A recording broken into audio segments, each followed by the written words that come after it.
তোমাদের মনে আছে কিছুদিন আগে ডিরেক্টর রাজ চক্রবর্তী একটি মিডিয়াকে তিনি বাইট দিতে দিতে বলেছিলেন তিনি নিজেও চেয়েছিলেন যে দেবদা এবং শুভশ্রীদির বিয়ে হোক। এই ক্লিপটা তো ভাইরাল হয়েছিল। সত্যি কথা বলতে কি, আজকে সোশ্যাল মিডিয়ায় যে ছবিগুলো আমরা দেখলাম দেবদা এবং শুভশ্রীদিকে একসঙ্গে, ছবিগুলো দেখে আমার এক ঝলক এটা চট করে মনে হলো সত্যি যদি এই দুটো মানুষের বিয়ে হতো।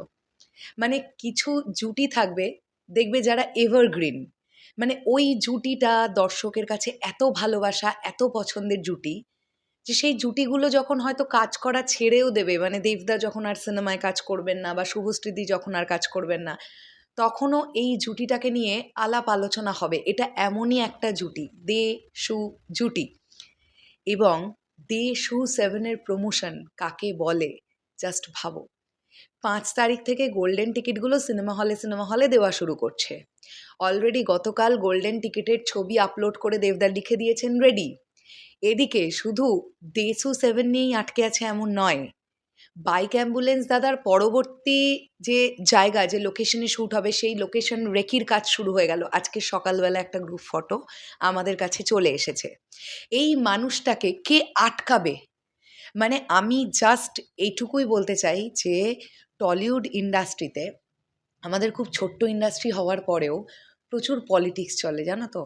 মানে এখন চারিদিকের যা ভাবসাব বুঝতে পারছি, দেবদাকে আটকাবার জন্য একটা বড় রকমের টিম গঠন হয়ে গেছে।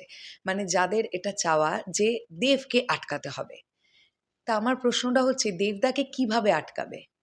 দেবদার মতন আগে সাধারণ মানুষের ভালোবাসা নিজেরা পাও, প্রথম পয়েন্ট। দ্বিতীয় পয়েন্ট হচ্ছে দেবদার মতন আগে বুদ্ধিমান হও। শুধু ঝগড়া করে ক্যাও করে আর পলিটিক্সবাজি করে লাভ আছে? দেবদা কিভাবে নিজের ছবিকে প্রমোট করতে হয় জানে। এবং এই যে দর্শককে সবসময়ের জন্য আপডেট দিতে থাকা, এগুলো জানার ফলে ফ্যান্সদের মধ্যে উন্মাদনা কোনো সময় নামে না।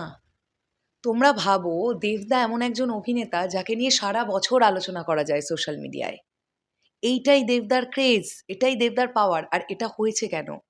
কনস্ট্যান্ট কিছু না কিছু আপডেট, কনস্ট্যান্ট।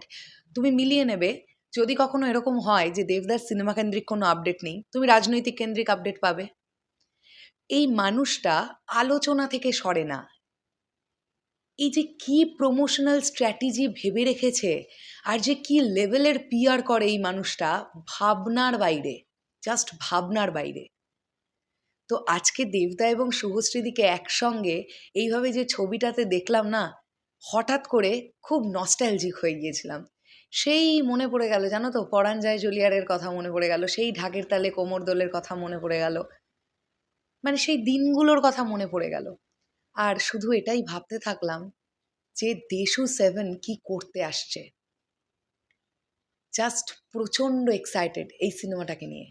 বাইক অ্যাম্বুলেন্স দাদা নিয়েও ভীষণ এক্সাইটেড, দেশু 7 নিয়েও খুব এক্সাইটেড। সম পরিমাণ এক্সাইটেড, দেশু 7 নিয়ে একটু বেশি এক্সাইটেড। আমার মনে হয় তোমরাও সবাই একই, আমার সঙ্গে একই মত হবে। ভাই এটা ক্রেজ, এটাই জুটিটার পাওয়ার আমার মনে হয়। এবং শুধু মনে হওয়া থেকে বলছি না, এটা আমার বিশ্বাস। এই বছর দুর্গাপুজোয় টলিউড ইন্ডাস্ট্রিতে এই জুটিটা একটা বড় মাইল ফলক ক্রিয়েট করতে আসছে। এবং এতগুলো বছর পরে, পুরো 10 বছর পরে যখন এই জুটিটা এখন নতুন একটা সিনেমা নিয়ে আসছে, তখন এর ইম্প্যাক্টটা কি পড়তে পারে সেটা সিনেমার প্রমোশন স্টার্ট হলেই বুঝতে পারবে। লাইভ ইভেন্টসগুলো হোক, তখন বুঝতে পারবো আমরা সবাই। এই ছবিগুলো তোমাদের কেমন লেগেছে কমেন্ট সেকশনে জানিও। চলো, এইটুকুই ছিল ভিডিওটা, এগুলোই বলতে এসেছিলাম আর কি। দেখা হচ্ছে আবার খুব শিগগিরই। বাই দ্য ওয়ে, গতকাল যে ব্যাট সম্পর্কিত একটা দারুণ এক্সক্লুসিভ আপডেট, দুটো আপডেট দিয়েছিলাম, ভিডিওটা দেখেছিলে? যারা দেখোনি চাইলে চেক আউট করে নিতে পারো। বাইক অ্যাম্বুলেন্স দাদা নিয়ে এক্সক্লুসিভ দুটো আপডেট গতকাল ইনসাইডার রিপোর্ট দিয়েছিলাম।